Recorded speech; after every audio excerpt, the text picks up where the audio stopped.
Se suponía que encontrar a mi familia biológica me completaría, pero en lugar de eso me destruyó.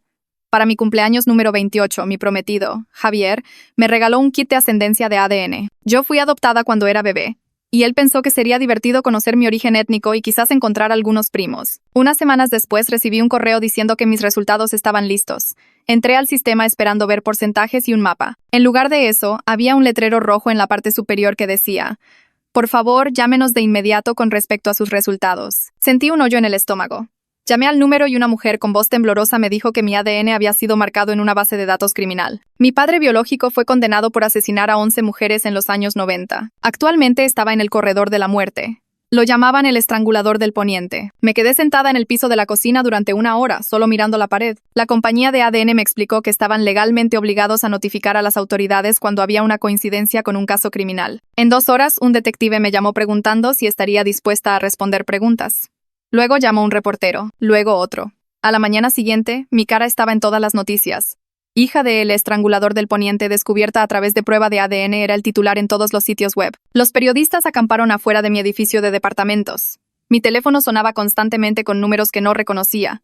Mi jefe me llamó esa tarde. Lo siento muchísimo, dijo, pero varios clientes han expresado su preocupación.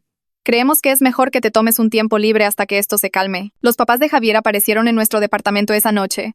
Su mamá estaba llorando. Te queremos, mija, pero tienes que entender. Esto cambia las cosas, le dijo a él, no a mí. ¿Y si es de sangre? ¿Qué tal si tus hijos? Ni siquiera pudo terminar la frase. Extraños encontraron mis cuentas de redes sociales y me enviaron mensajes. Algunas personas incluso me dijeron que llevaba el asesinato en la sangre, que era mala por naturaleza, que nunca deberían permitirme tener hijos. Los podcasteros por The True Crime hicieron episodios enteros analizando mi cara y comparándola con la foto policial de mi padre. Alguien comenzó una teoría de conspiración de que lo había estado visitando en secreto en la prisión y ayudándolo. Mis amigos dejaron de responder mis mensajes. Javier empezó a portarse muy raro conmigo. Una noche me estaba viendo cocinar la cena y me preguntó: ¿alguna vez piensas en lastimar a la gente? Se me cayó el cuchillo que sostenía. ¿Qué? No, Javier. Ni siquiera conozco a ese hombre. 3 semanas después me dijo que no podía casarse conmigo. Se mudó al día siguiente. Perdí mi trabajo oficialmente una semana después de eso. Entonces recibí una carta del reclusorio estatal. Mi padre biológico quería verme antes de su ejecución. Tiré la carta de inmediato e intenté fingir que no existía. Luego recibí un mensaje de Facebook de una mujer que no conocía. Soy tu madre biológica. Por favor, necesito hablar contigo. Es urgente. Acordamos vernos en un cafecito en las afueras de la ciudad donde nadie me reconocería. Estaba esperando en una mesa trasera, visiblemente aterrorizada. Le temblaban las manos cuando extendió la suya para tocar la mía. Tenía 17 años cuando quedé embarazada, dijo en voz baja. Él era mi novio. No tenía idea de lo que estaba haciendo. Cuando la policía lo arrestó, yo tenía 5 meses de embarazo. Te di en adopción porque pensé que si nadie sabía quién era tu padre, estarías a salvo. Tendrías una vida normal. Sus ojos se llenaron de lágrimas. Siento tanto que la prueba de ADN lo arruinara. Quería estar enojada con ella, pero solo me sentía vacía. Su ejecución está programada para dentro de 6 meses, continuó. La cobertura mediática se va a poner mucho peor. Te van a seguir a todas partes. Mostrarán tu cara constantemente. Hurgarán en cada parte de tu vida. Eso ya lo sabía, lo estaba viviendo. Entonces se inclinó más cerca y bajó la voz aún más. Pero hay algo más que necesitas saber. Algo que la policía nunca hizo público. Sacó una foto vieja de su bolso y la deslizó sobre la mesa. Mostraba a 4 hombres parados juntos afuera de un bar. Mi padre estaba a la izquierda. No trabajaba solo, susurró. Tenía cómplices. 3 de ellos. La policía solo lo atrapó a él. A los otros nunca los identificaron. Me quedé mirando la foto. Las caras de los otros 3 hombres estaban borrosas pero visibles. ¿Por qué me estás diciendo esto? Miró alrededor de la cafetería como si temiera que alguien estuviera escuchando. Porque tu cara ha estado en todas las noticias durante 2 semanas. Todos saben quién eres ahora. Todos saben que eres su hija. No tuvo que terminar la frase. Lo entendí. Los 3 hombres en esa foto seguían ahí afuera, en alguna parte, y ahora sabían exactamente quién era yo. Venían a matarme. Conduje a casa desde la cafetería con la foto en mi bolso y las manos temblando sobre el volante. Cada coche detrás de mí se sentía como una amenaza. Cada persona en la banqueta podría ser uno de los 3 hombres. De vuelta en mi departamento, cerré la puerta con llave y corrí todas las cortinas. La luz de la tarde apenas pasaba a través de la tela. Me senté en mi sillón y extendí la foto en la mesa de centro frente a mí. 4 hombres afuera de un bar en los años 90. Mi padre a la izquierda con el brazo alrededor de los hombros de otro tipo. Los otros 2 juntos a la derecha. Sus caras estaban borrosas, pero se podían ver rasgos básicos. Color de cabello, complexión, edad aproximada. Cualquiera de ellos podría haber visto mi cara en las noticias. Cualquiera de ellos sabía que yo existía ahora. Cualquiera de ellos podría estar planeando cómo matarme en este preciso momento para proteger su secreto. Apenas dormí esa noche. Cada sonido en el pasillo me hacía saltar. La puerta del vecino cerrándose. Pasos en las escaleras. La alarma de un coche sonando en el estacionamiento. Seguía pensando en lo que dijo mi madre biológica. Sabían quién era yo. Sabían dónde encontrarme. No podía simplemente quedarme sentada aquí esperando a convertirme en una víctima como las 11 mujeres que mi padre mató. Alrededor de las 3 a.m. me di cuenta de que tenía que hacer algo. Esconderme no me mantendría a salvo. Esos hombres se habían mantenido ocultos durante 25 años. Eran listos. Eran cuidadosos. Si me querían muerta, encontrarían la manera. A menos que yo los encontrara primero. A la mañana siguiente me preparé un café y abrí mi laptop. Empecé a buscar en línea todo lo que pude encontrar sobre el caso de El Estrangulador del Poniente. La mayoría de los artículos se centraban solo en mi padre. Lo llamaban un depredador solitario, un monstruo que actuaba solo, pero yo no buscaba información sobre él. Buscaba cualquier mención de otras personas. Amigos. Cualquiera a quien la policía hubiera interrogado durante la investigación. Las primeras docenas de artículos no me dieron nada útil. Solo detalles sobre los asesinatos, el juicio y su vida antes del arresto. Entonces encontré un foro donde fanáticos del True Crime discutían casos antiguos. Alguien había publicado una pregunta sobre si mi padre realmente trabajaba solo. Otra persona respondió que los primeros informes de noticias mencionaban que la policía entrevistó a varias personas de su círculo social, pero nadie fue acusado. Pasé 2 horas revisando archivos de periódicos de los años 90. La base de datos de la biblioteca tenía copias digitales de periódicos viejos. La mayor parte de la cobertura se centraba en las víctimas y la investigación, pero enterrado en un artículo de 1996, encontré un párrafo que mencionaba que la policía entrevistó a múltiples personas que conocían al sospechoso. Ninguno fue acusado. Sus nombres se mantuvieron fuera de la cobertura para proteger la investigación. El artículo decía que la policía estaba segura de que tenían al hombre correcto y que actuó solo, pero la foto de mi madre biológica demostraba que eso era mentira. Esos otros 3 hombres existían. Simplemente nunca los atraparon. Llamé a mi madre biológica alrededor del mediodía. Respondió al primer timbrazo, como si hubiera estado esperando. Le pregunté todo lo que podía recordar sobre los hombres de la foto. Se quedó callada por un largo tiempo. Luego empezó a hablar. Todos se juntaban en un bar llamado El Muro, allí por el poniente. Cerró hace como 15 años. Trabajaban juntos en una bodega por la zona industrial. Creo que era una compañía de envíos, pero no recuerdo el nombre. Dijo que solo los vio unas pocas veces cuando estaba saliendo con mi padre. Me daban mala espina, la forma en que me miraban, la forma en que hablaban de las mujeres. Dejó de ir al Muro con mi padre después de unos meses. Él le dijo que estaba siendo demasiado sensible, que solo estaban bromeando. Me dijo que deseaba haber confiado en sus instintos y haberlo dejado en ese mismo momento, que quizás si lo hubiera hecho algunas de esas mujeres seguirían vivas. Pasé el resto de la tarde pensando en si ir a la policía. Parte de mí quería esconderse. Ir a la policía significaba más exposición, más preguntas, más reporteros. Pero estos hombres eran peligrosos. Si me guardaba esta foto y me mataban, nadie sabría que existían. La foto desaparecería conmigo. Al anochecer tomé mi decisión. Las autoridades necesitaban saber sobre los cómplices, incluso si eso significaba ponerme en más riesgo. Al menos así alguien más estaría buscándolos. No estaría peleando esta bronca sola. A la mañana siguiente me puse lentes de sol y una gorra de béisbol. Me recogí el cabello en una cola de caballo y usé una chamarra negra sencilla. Cualquier cosa para evitar ser reconocida. La comisaría estaba en el centro, en un viejo edificio de ladrillos. Me estacioné a 2 cuadras y caminé con la cabeza gacha. Adentro, el oficial de la recepción me miró raro cuando me acerqué. Mantuve los lentes puestos y le dije que necesitaba hablar con alguien sobre el caso de El Estrangulador del Poniente. Él levantó el teléfono e hizo una llamada. 5 minutos después, una mujer con un traje gris salió por el pasillo. Se presentó como Elena Herrera, de la Unidad de Casos sin Resolver. Me llevó arriba a una pequeña oficina con un escritorio y 2 sillas. Saqué la foto y la deslicé sobre el escritorio. Elena la recogió y la estudió con intensa concentración. Me preguntó dónde la conseguí. Le expliqué lo de mi madre biológica y la reunión en la cafetería. Elena miró la foto durante mucho tiempo sin decir nada. Luego me dijo que esta era la primera prueba sólida que alguien había presentado sugiriendo que mi padre tenía cómplices. Dijo que había trabajado en casos sin resolver durante 8 años y siempre se preguntó si la investigación del Estrangulador del Poniente había omitido algo. Los asesinatos pararon de golpe después de su arresto. No hubo crímenes similares en el área desde entonces. Eso sugería que o realmente trabajaba solo, o sus socios eran lo suficientemente listos como para parar. Quería reabrir ciertas partes de la investigación basándose en esta foto. Elena me preguntó si estaba dispuesta a trabajar con ella, extraoficialmente. Explicó que yo no era una sospechosa, pero sí era una víctima potencial. El departamento querría mantener esto en secreto, sin medios, sin anuncios públicos.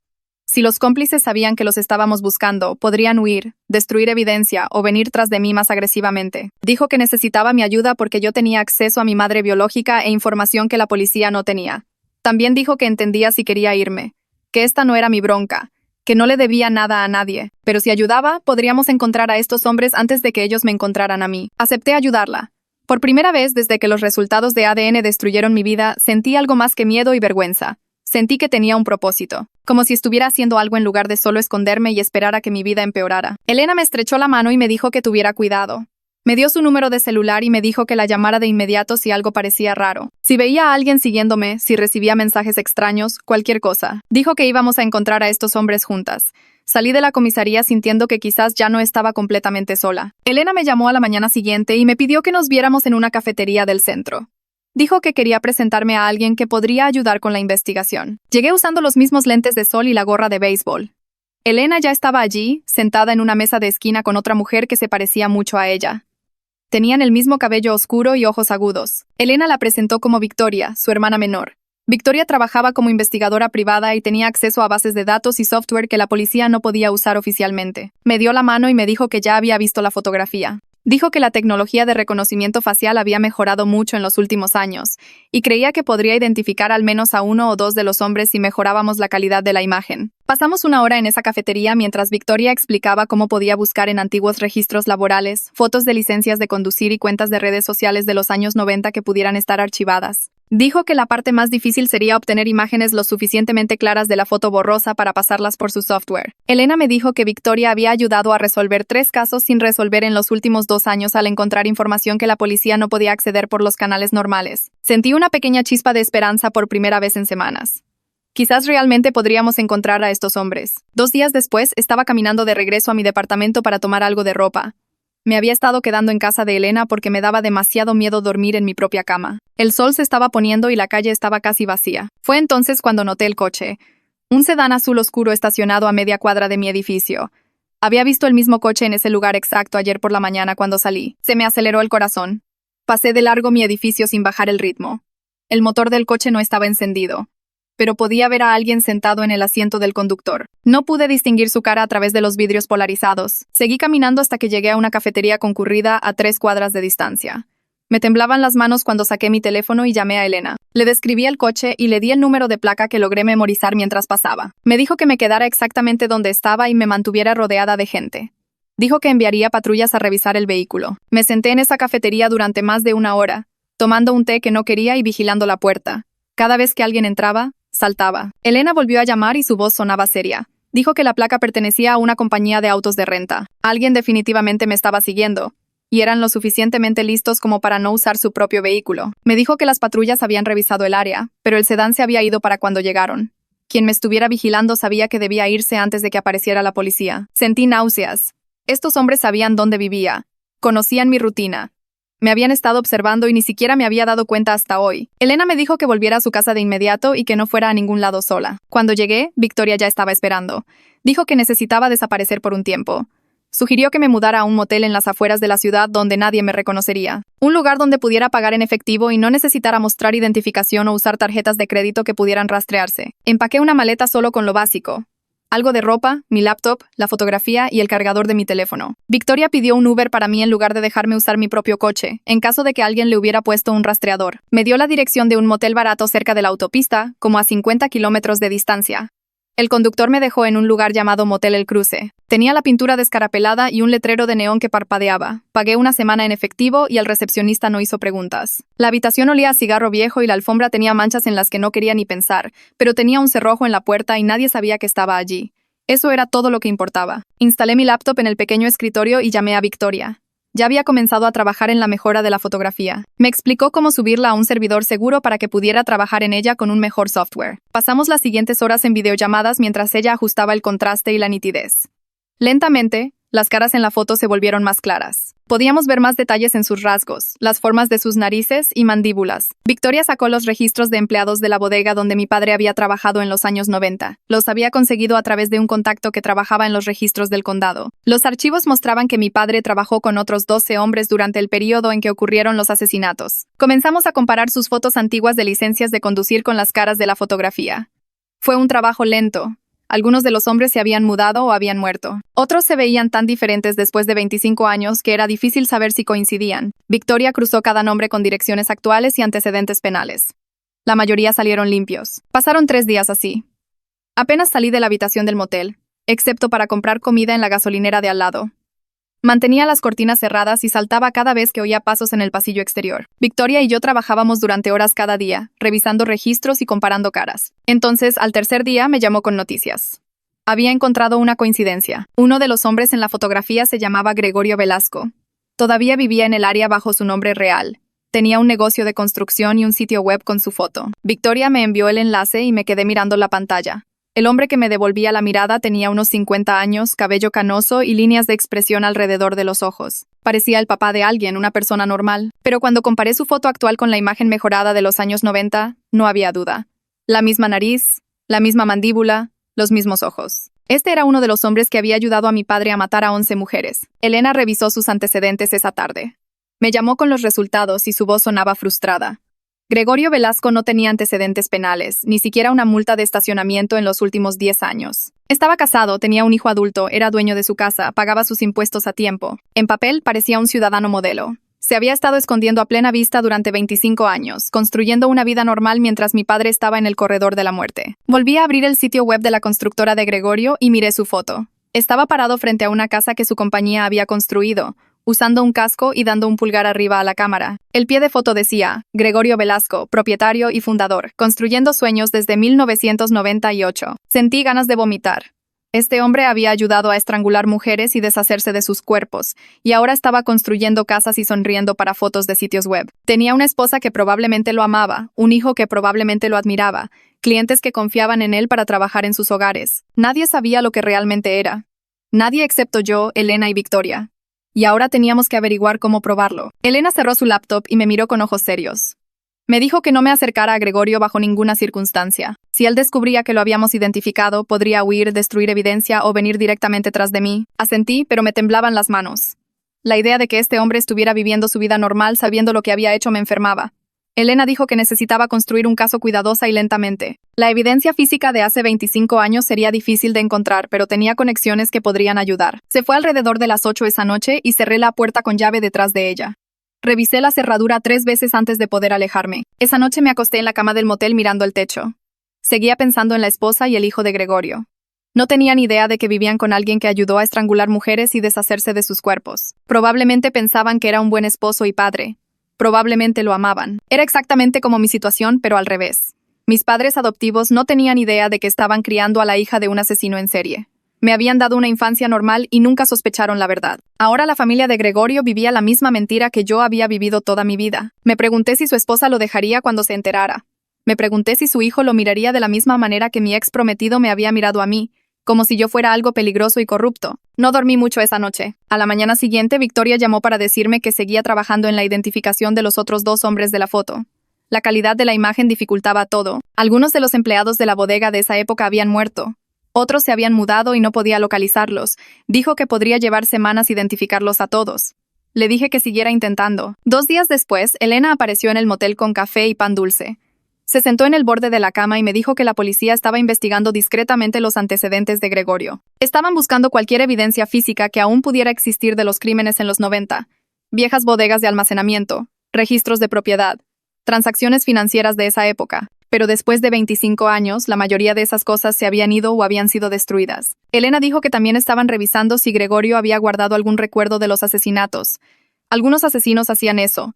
La idea me dio náuseas. Le pregunté a Elena sobre la custodia protectora. Quizás la policía podría ponerme en algún lugar seguro hasta que arrestaran a Gregorio y a quienquiera que estuviera involucrado. Sacudió la cabeza y explicó que técnicamente yo no era testigo de ningún crimen. Solo era un objetivo potencial. El departamento no podía proporcionar protección oficial basada en una fotografía de décadas de antigüedad y las afirmaciones de mi madre biológica. No había suficiente evidencia concreta todavía para justificar el uso de recursos de esa manera. Sentí que el pánico me invadía, pero traté de mantener la calma. Elena prometió que estaba haciendo todo lo posible. Pasó una semana así. Me quedé en la habitación del motel la mayor parte del tiempo. Solo salía para comprar comida en la gasolinera de al lado o para caminar por el estacionamiento cuando me sentía demasiado atrapada. Mi dinero se estaba acabando. El motel costaba 800 pesos la noche y estaba comprando todas mis comidas en tiendas de conveniencia. No podía acceder a mi antiguo departamento de forma segura porque los reporteros todavía aparecían por allí a veces. No podía conseguir un trabajo porque mi cara todavía aparecía en publicaciones de redes sociales sobre por True Crime. La gente me reconocía y algunos de ellos no eran amigables al respecto. Revisé mi cuenta bancaria una mañana y vi que me quedaban menos de 6,000 pesos. Eso duraría quizás otra semana si tenía cuidado. ¿Y luego qué? Me senté en la cama sintiéndome indefensa y asustada. Mi teléfono sonó y vi que era mi madre biológica. Casi no contesto, pero algo me hizo tomar la llamada. Me preguntó cómo estaba y le dije la verdad. Estaba sin dinero, escondida y aterrorizada. Se ofreció a mandarme dinero de inmediato. Al principio me sentí enojada. Todo esto era culpa suya por contarme sobre los cómplices en primer lugar. Si tan solo se hubiera quedado callada, yo podría haber seguido sin saber. Pero luego me di cuenta de que estaba tratando de ayudar de la única manera que podía. Me había dado información que podría salvarme la vida, aunque me pusiera en peligro. Le dije que aceptaría el dinero y ella dijo que lo transferiría esa tarde. Antes de colgar, dijo algo que me heló la sangre. Admitió que había sospechado que mi padre tenía ayuda incluso cuando los asesinatos estaban ocurriendo. Había estado demasiado asustada para decírselo a la policía porque pensó que la acusarían de estar involucrada. Tenía 17 años, estaba embarazada y aterrorizada. Para cuando fue mayor y más valiente, se había convencido a sí misma de que era demasiado tarde para que importara. Los casos estaban cerrados. Mi padre estaba en el corredor de la muerte. Qué bien haría sacar a relucir viejas sospechas. Sentí como si me hubiera dado un puñetazo en el estómago. Había sabido por casi 30 años que había otros asesinos sueltos. Se había quedado callada mientras esos hombres construían vidas y familias normales. Los había dejado salirse con la suya con el asesinato porque tenía miedo. Le dije que tenía que irme y terminé la llamada. Me quedé sentada sintiéndome traicionada, enojada y confundida, todo al mismo tiempo. Tenía 17 años. Estaba sola y embarazada del bebé de un asesino en serie. ¿Qué se suponía que hiciera? Pero aún así, 30 años. Podría haber dicho algo en cualquier momento en 30 años. Elena me llamó esa tarde y su voz sonaba tensa. Me dijo que alguien había accedido a los registros de la base de datos policial sobre el caso de mi padre hacía 2 días. Las credenciales utilizadas no coincidían con ninguna investigación actual. Alguien dentro del sistema estaba investigando esto y no debería haberlo hecho. O era un policía corrupto o alguien había robado la información de acceso. De cualquier manera, significaba que los cómplices sabían que la policía estaba investigando. Sabían que nos estábamos acercando a identificarlos. Elena dijo que necesitaba tener mucho más cuidado ahora. Iba a hacer que patrullas pasaran por el motel varias veces cada noche. Le di las gracias y colgué. Luego fui a la ventana y miré hacia el estacionamiento. Cualquiera de esos coches podría pertenecer a alguien que me observaba. Cualquier persona que pasara podría estar viniendo a terminar lo que mi padre había comenzado. Victoria llamó a la mañana siguiente mientras comía donas de la gasolinera en la cama. Dijo que había estado investigando los antecedentes de Gregorio toda la noche y encontró algo importante. Su compañía constructora tenía contratos con el gobierno de la ciudad durante los últimos 15 años. Había trabajado en la renovación de la comisaría en 2015 y en la expansión del juzgado en 2018. Explicó que alguien con ese tipo de conexiones podría fácilmente conocer gente dentro del sistema. Tal vez un policía corrupto o un empleado de la ciudad que le debía favores. Así es probablemente como alguien accedió a la base de datos para buscar los archivos del caso de mi padre. Me sentí enferma pensando en lo profundo que era esto. No eran simples criminales escondiéndose de su pasado. Habían pasado 25 años construyendo vidas reales con trabajos, familias y conexiones que los protegían. Gregorio tenía todo un negocio y contratos. Y probablemente conocía a la mitad de la gente en el gobierno local. El tercer tipo probablemente estaba igual de establecido con su propia red de personas que podían ayudarlo a mantenerse oculto. Habían tenido décadas para crear redes de seguridad mientras yo no tenía nada. Sin trabajo, sin amigos, sin dinero, solo una habitación de motel y 2 personas tratando de ayudarme a seguir con vida. Elena llamó 1 hora después y me dijo que iban a traer a Gregorio para interrogarlo al día siguiente. Quería que me quedara en el motel y no contactara a nadie hasta después de que ocurriera la entrevista. Dijo que era importante que Gregorio no supiera que yo estaba involucrada en su identificación. Si pensaba que estaba trabajando con la policía, podría entrar en pánico y hacer algo estúpido. O podría venir tras de mí directamente antes de que pudieran construir un caso en su contra. Prometí mantenerme oculta y tener mi teléfono encendido por si necesitaba localizarme. Esa noche no pude dormir. Seguía pensando en Gregorio sentado en alguna sala de interrogatorios negándolo todo mientras yo me escondía en un motel barato. Vi la televisión con el volumen bajo y revisé mi teléfono cada pocos minutos. Alrededor de las 2 de la mañana oí algo en la puerta. La perilla giró como si alguien intentara abrir. Todo mi cuerpo se heló. Agarré mi teléfono y corrí al baño, cerrando esa puerta también. Me temblaban tanto las manos que apenas pude marcar el número de Elena. Respondió al segundo timbrazo y le susurré que alguien estaba tratando de entrar a mi habitación. Me dijo que me quedara callada y en el baño, que enviaría patrullas de inmediato. Me senté en el suelo del baño con la espalda contra la tina y escuché. El ruido en la perilla se detuvo, pero oí pasos afuera moviéndose por el pasillo. Luego, nada. Me quedé allí por lo que pareció una eternidad, pero probablemente fueron solo 8 o 9 minutos. Entonces oí sirenas y vi luces rojas y azules parpadeando a través de la pequeña ventana del baño. Esperé hasta oír la voz de Elena llamando mi nombre antes de salir. Estaba parada en mi habitación con 2 policías uniformados. Habían revisado toda el área, pero quienquiera que intentó entrar se había ido. Elena se agachó y miró la cerradura de mi puerta. Me mostró los rasguños alrededor de la cerradura donde alguien había intentado forzarla. No era una persona al azar. Era alguien que sabía en qué habitación estaba y vino preparado con herramientas. Elena dijo que teníamos que moverme de inmediato a un motel diferente al otro lado de la ciudad. Metí mis cosas en mi maleta mientras los policías esperaban afuera. Elena me llevó ella misma en lugar de dejarme tomar un Uber. En el camino, admitió que la situación era peor de lo que había pensado al principio. Los cómplices ya no solo se escondían, me estaban cazando activamente. Estaban dispuestos a correr riesgos y venir tras de mí aunque supieran que la policía estaba investigando. Eso significaba que me veían como una amenaza mayor para su libertad que la policía. Nos detuvimos en el estacionamiento de otro motel al otro lado de la ciudad. Este se veía aún más barato que el último lugar. Elena pagó 3 noches en efectivo y me acompañó a la habitación. Me dijo que mantuviera la puerta cerrada con llave y la llamara de inmediato si algo se sentía raro. Después de que se fue, empujé el tocador frente a la puerta y me senté en la cama sintiéndome asustada y agotada. Debo haberme quedado dormida porque me desperté con el timbre de mi teléfono.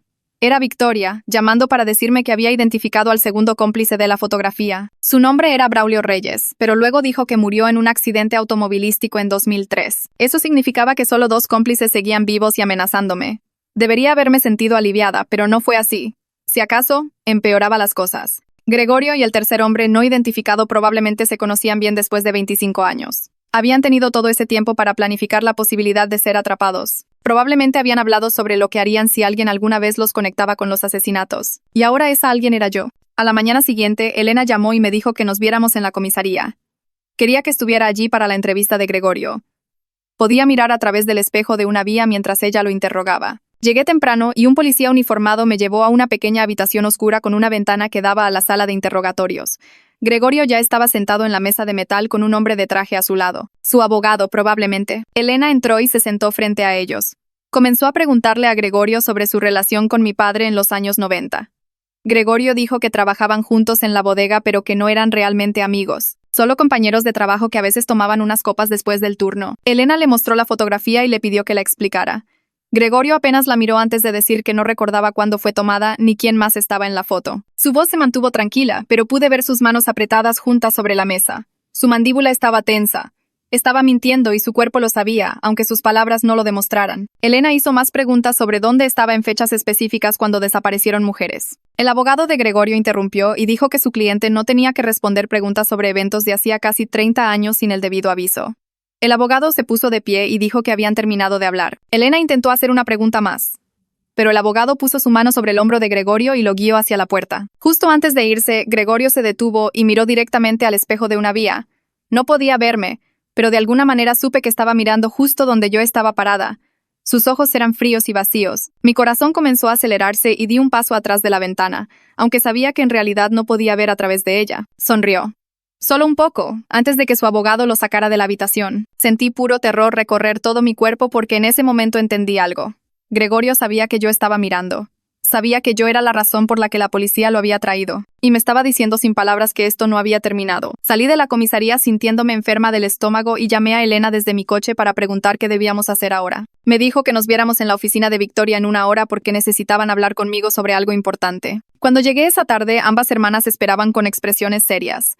Elena me dijo que el hijo de Gregorio, Ramón, había estado haciendo preguntas por la ciudad sobre mí durante los últimos días. Vio toda la cobertura de noticias semanas atrás, cuando mi cara estaba en todas partes. Y ahora estaba confundido acerca de por qué la policía trajo a su padre para interrogarlo sobre el caso del estrangulador del Poniente. Aparentemente, Ramón le dijo a un amigo que no entendía qué tenía que ver su papá con todo eso. Y ese amigo se lo mencionó a alguien que conocía a Victoria. Victoria se inclinó hacia adelante y dijo que necesitábamos acercarnos a Ramón con mucho cuidado, porque él podría no saber nada sobre el pasado de su padre. Si podíamos convencerlo de que nos ayudara, podría proporcionar información o incluso evidencia desde dentro de la casa que no podríamos obtener de otra manera. Explicó que Ramón podría tener acceso a documentos antiguos, fotos, o podría vigilar las actividades actuales de Gregorio sin levantar sospechas. Sentí que se me revolvía el estómago ante la idea de arrastrar al hijo de Gregorio a este desastre. Les dije que yo sabía exactamente lo que se sentía descubrir que tu padre estaba conectado a crímenes horribles y no quería hacer pasar a nadie más por ese dolor.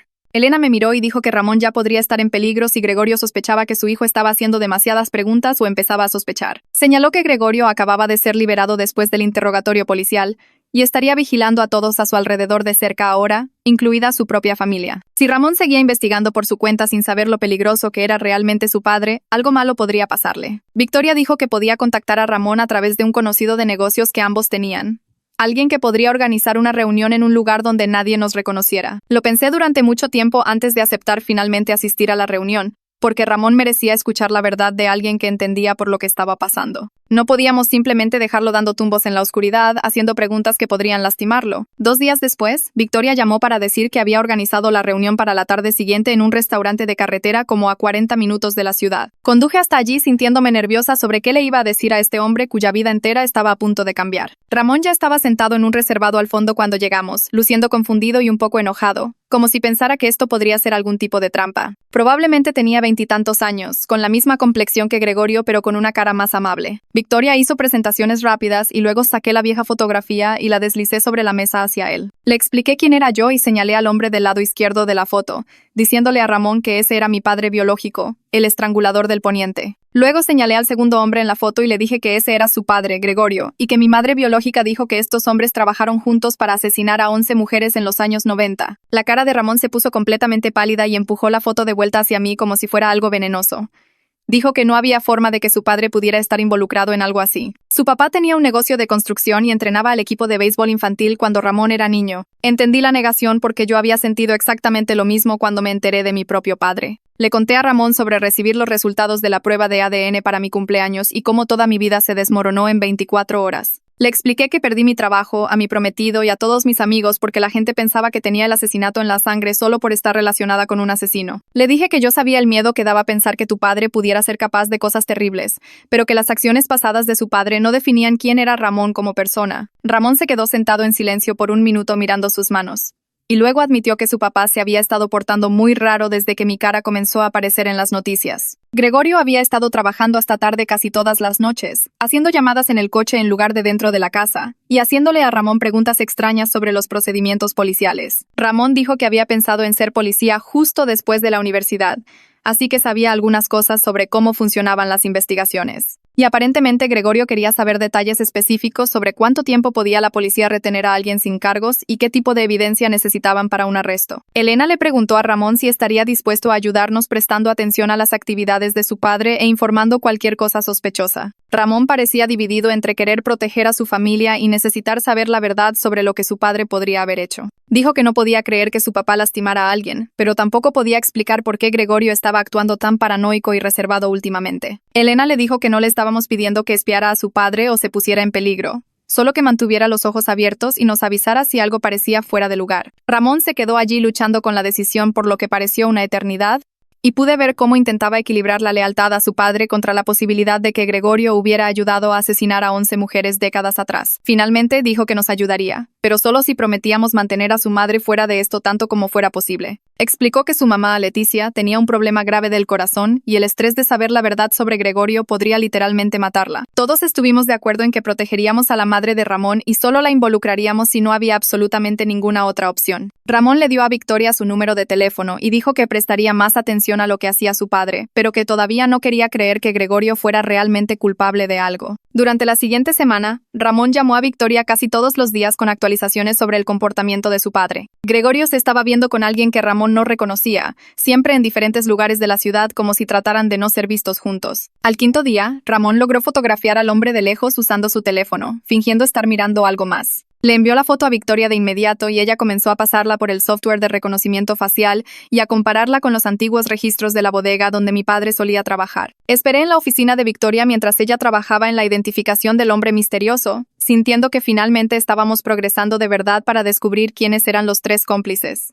Victoria seguía abriendo diferentes bases de datos y antiguos registros laborales, cruzando todo con el periodo de tiempo en que ocurrieron los asesinatos. Después de unas 3 horas de búsqueda, finalmente encontró una coincidencia que la hizo detenerse y mirar fijamente la pantalla de su computadora. Giró el monitor hacia Elena y hacia mí para que pudiéramos ver lo que había descubierto sobre el hombre con el que Gregorio se había estado reuniendo en secreto. La pantalla mostraba una foto de licencia de conducir de hacía 15 años y Victoria señaló el nombre: Sergio Reyes. Sacó otro registro que mostraba su fecha de nacimiento e hice el cálculo mentalmente. Tenía solo 16 años cuando mi padre fue arrestado por los asesinatos. Victoria abrió otro archivo que mostraba la conexión de Sergio con Braulio Reyes, el cómplice que murió en 2003. Eran hermanos. Elena se inclinó más cerca de la pantalla y le pidió a Victoria que sacara todo lo que pudiera encontrar sobre las actividades de Sergio en los últimos 25 años. Los dedos de Victoria se movieron por el teclado, abriendo base de datos tras base de datos. Sergio no tenía antecedentes penales. Trabajaba como contador.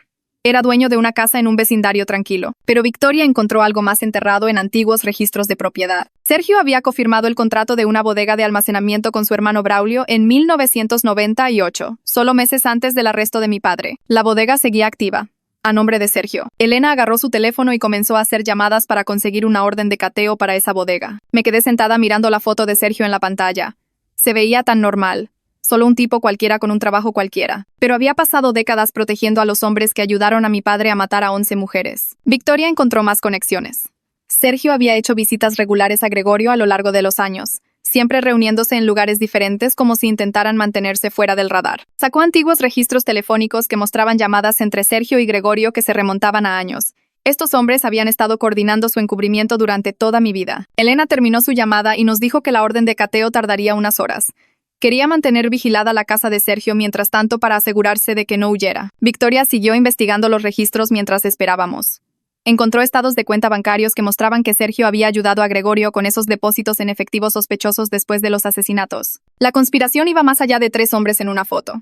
Eran familias protegiéndose entre sí, encubriendo evidencia, asegurándose de que la verdad permaneciera enterrada. Mi teléfono sonó y el nombre de Ramón apareció en la pantalla. Contesté y oí pánico en su voz. Su padre encontró las fotos que Ramón había estado tomando de las reuniones de Gregorio. Gregorio las vio en el teléfono de Ramón y perdió el control por completo. Ramón estaba asustado. Dijo que Gregorio lo agarró y comenzó a gritarle sobre traición y lealtad familiar.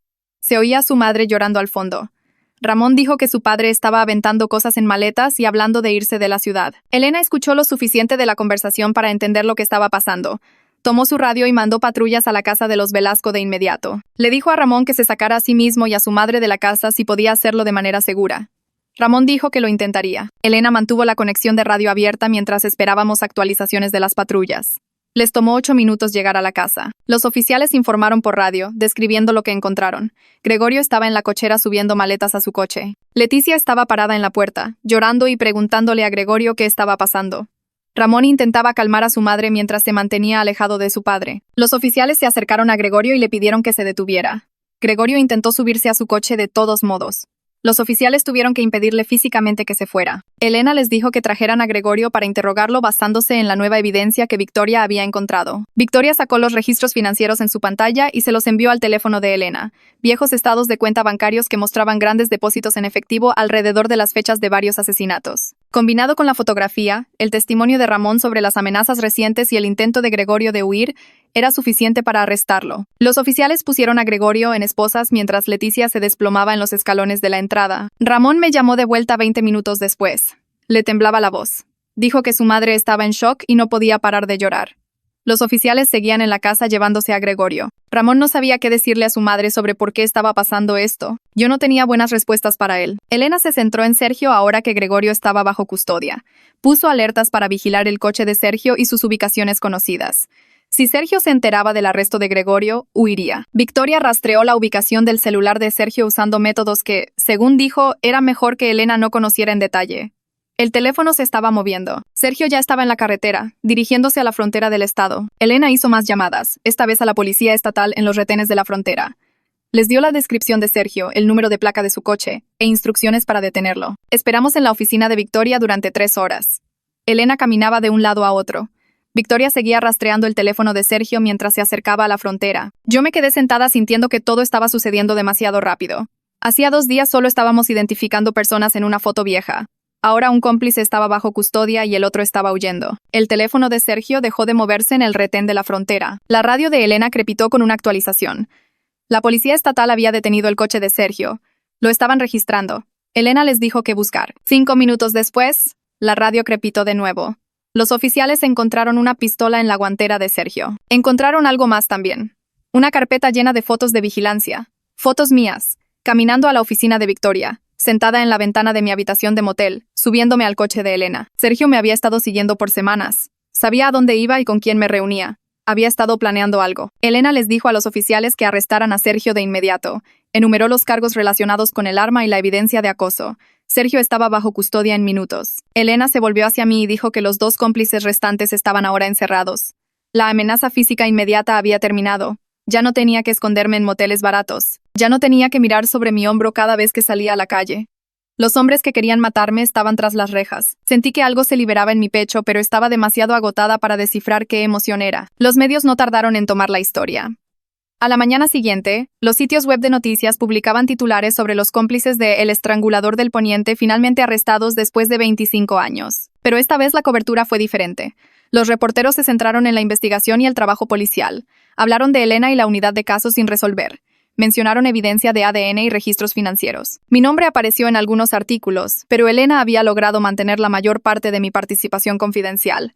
La historia decía que una pista anónima llevó al gran avance. No había fotos mías. No había entrevistas con gente analizando mi cara, solo hechos sobre los arrestos y la evidencia contra Gregorio y Sergio. Leí artículo tras artículo desde mi habitación de motel y por primera vez desde que llegaron los resultados de la prueba de ADN, los medios no me estaban convirtiendo a por mí en la historia. 2 días después de los arrestos, Elena llamó para decirme que Ramón quería verme en su oficina.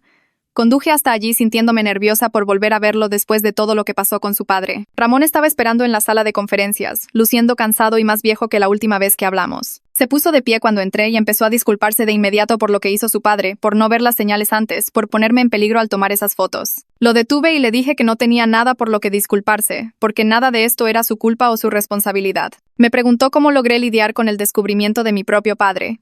Y le escribí el nombre y el número de la terapeuta que me ayudó a procesar todo en esas primeras semanas horribles. Ramón tomó el papel, lo dobló con cuidado, me dio las gracias y se fue, luciendo como si cargara un peso que nunca podría soltar por completo. A la mañana siguiente, se supo la noticia de que Leticia le pidió el divorcio a Gregorio. Su abogado emitió un comunicado diciendo que ella no tenía absolutamente ningún conocimiento del pasado criminal de su esposo y que estaba cooperando plenamente con los investigadores. Leí el comunicado en mi teléfono mientras desayunaba en un restaurante y sentí una simpatía genuina por ella. Era otra mujer cuya vida fue destruida por decisiones que estos hombres tomaron décadas atrás.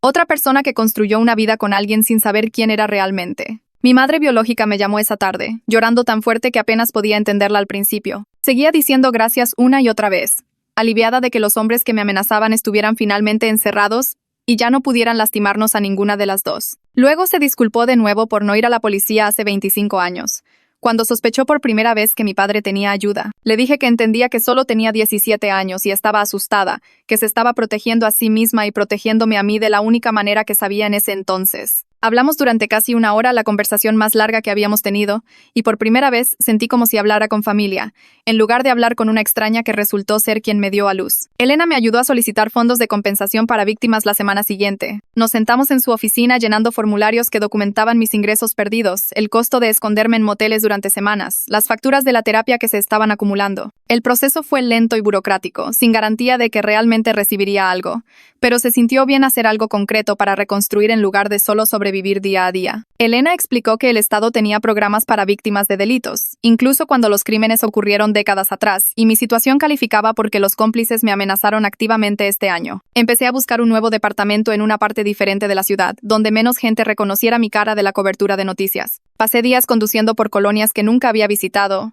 mirando anuncios de alquiler y tratando de imaginarme comenzando de cero en un lugar completamente nuevo. No estaba lista para volver a mi antigua colonia o a mi antiguo edificio donde los periodistas habían acampado afuera durante semanas. Necesitaba un lugar donde pudiera caminar a la tienda sin preguntarme si alguien me reconocería y comenzaría a hacer preguntas o tomar fotos. Victoria me llamó una tarde mientras miraba anuncios de departamentos en línea. Me preguntó si me interesaría trabajar como asistente de investigación en su agencia de investigación privada. Dijo que mi atención al detalle y mi comprensión personal de casos complejos me harían valiosa para su negocio, que había visto lo minuciosa que fui durante nuestra investigación de los cómplices. Le pregunté si solo me lo ofrecía por lástima, y se rió y dijo que ella no contrataba por lástima porque la reputación de su negocio importaba demasiado. Acepté la oferta de trabajo 2 días después, tras pensarlo detenidamente. El trabajo sería completamente diferente a mi antiguo empleo, centrándome en ayudar a otras personas a encontrar respuestas en lugar del trabajo de marketing que solía hacer. Victoria me puso en casos que no tenían nada que ver con mi padre o sus cómplices, lo cual me pareció importante.